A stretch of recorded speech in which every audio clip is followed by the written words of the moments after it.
Welcome to Evolve, Mastery for Leading a New World, with CEO and award-winning author Yvette Bethel. This podcast is dedicated to supporting leaders with a variety of solutions to build trust, inspire authentic change, and improve morale within your organization. Learn how to grow your people, build your culture, and transform your results. Welcome to Evolve, Mastery for Leading a New World. I am Yvette Bethel, and I thank you for joining me so I can share my thoughts about the blame game.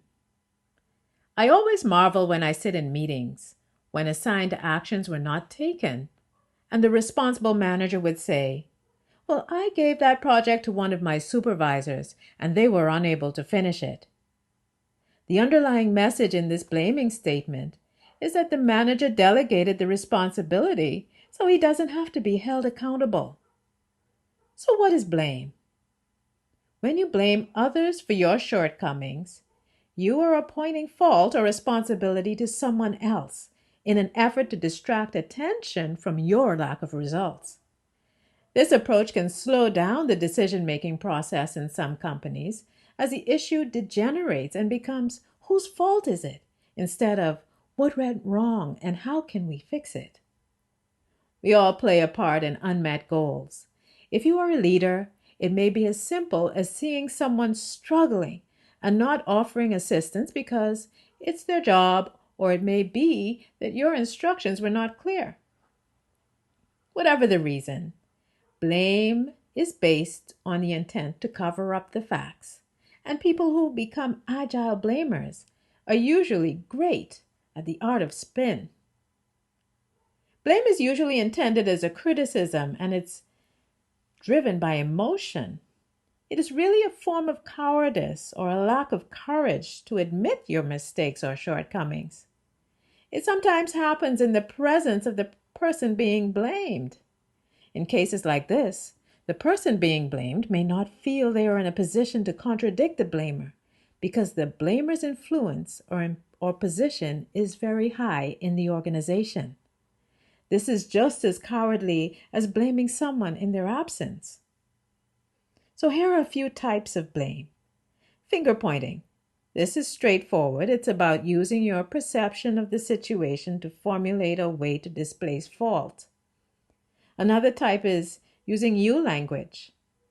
When you use you language, you point out how someone else contributed to the situation, overlooking your involvement.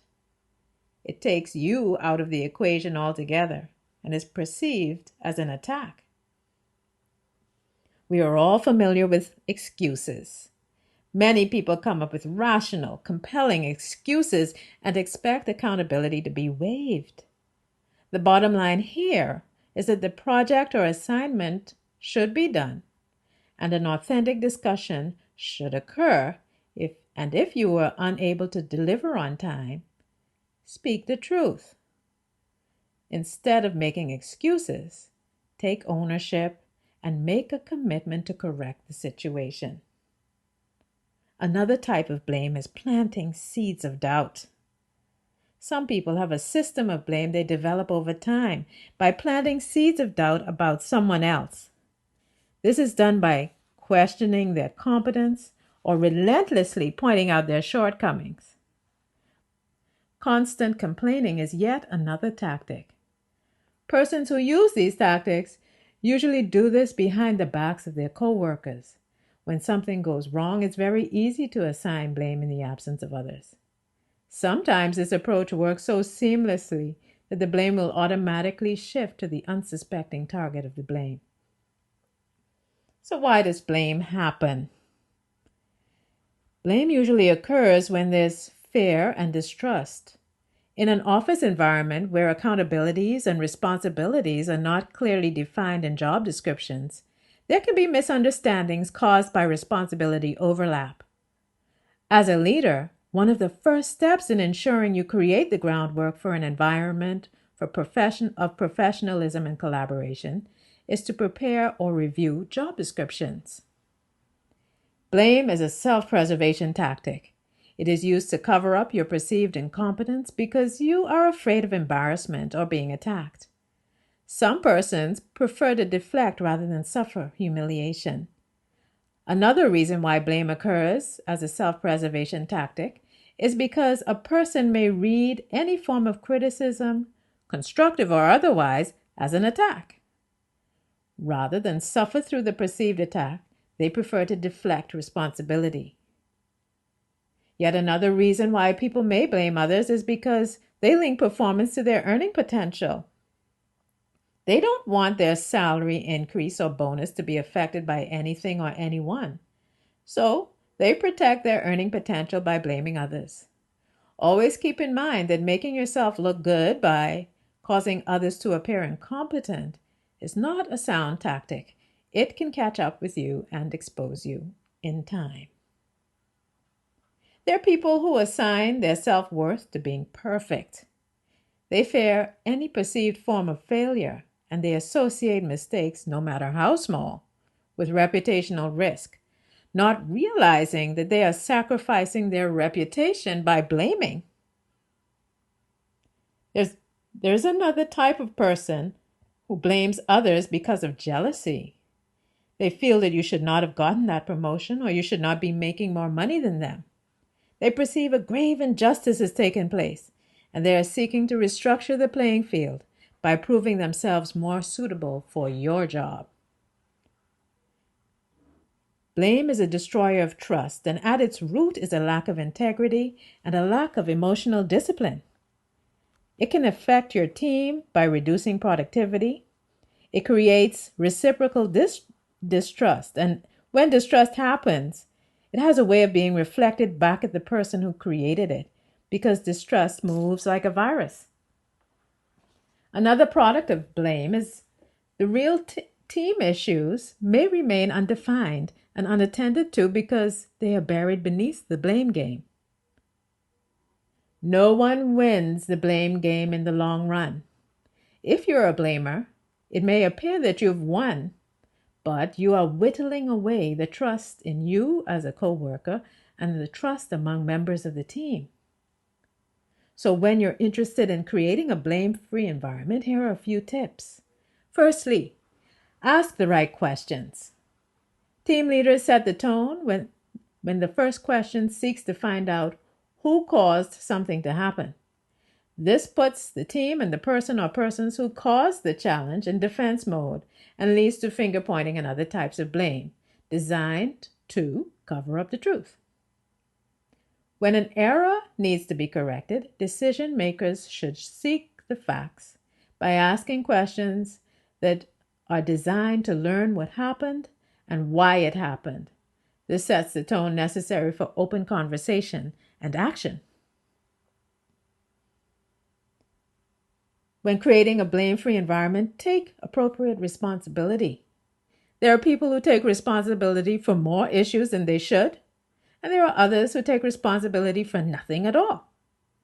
If you're assigned a project, whether or not you delegated the project or parts of it, you are responsible until the goals are met.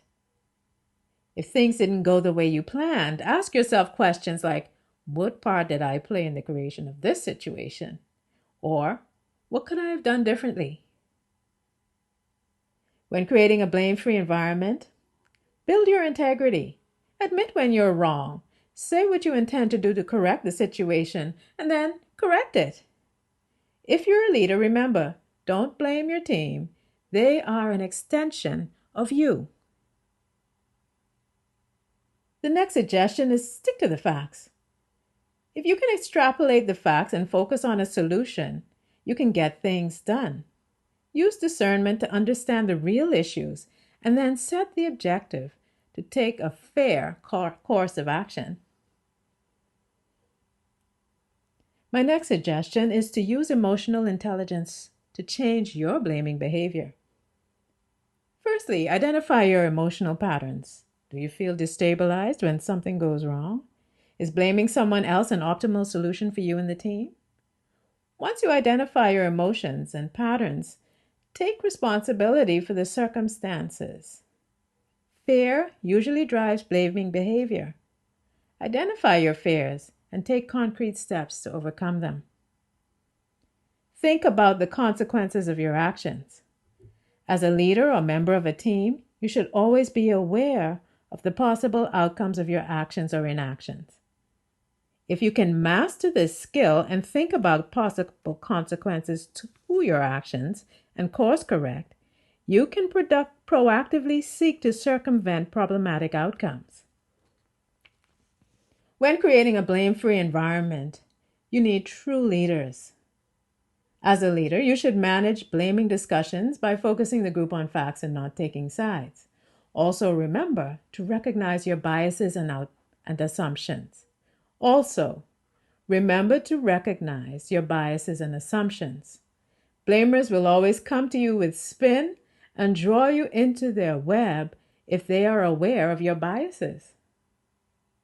You cannot stop anyone from blaming you for anything, but you can nullify the effects of blame by establishing sound relationships with your coworkers and supervisor. One way to do this is to let your supervisor know what you're achieving. We tend to feel we shouldn't have to blow our own horns, but keeping your supervisor in the loop within reason can protect you. Be sure your boss and coworkers have facts that can be proven so that other people's opinions can't compromise your efforts. This means you need to communicate effectively. Now keep in mind that some of the right people to communicate with can be persons of influence at lower ranks within the organization that your supervisor and coworkers listen to and trust.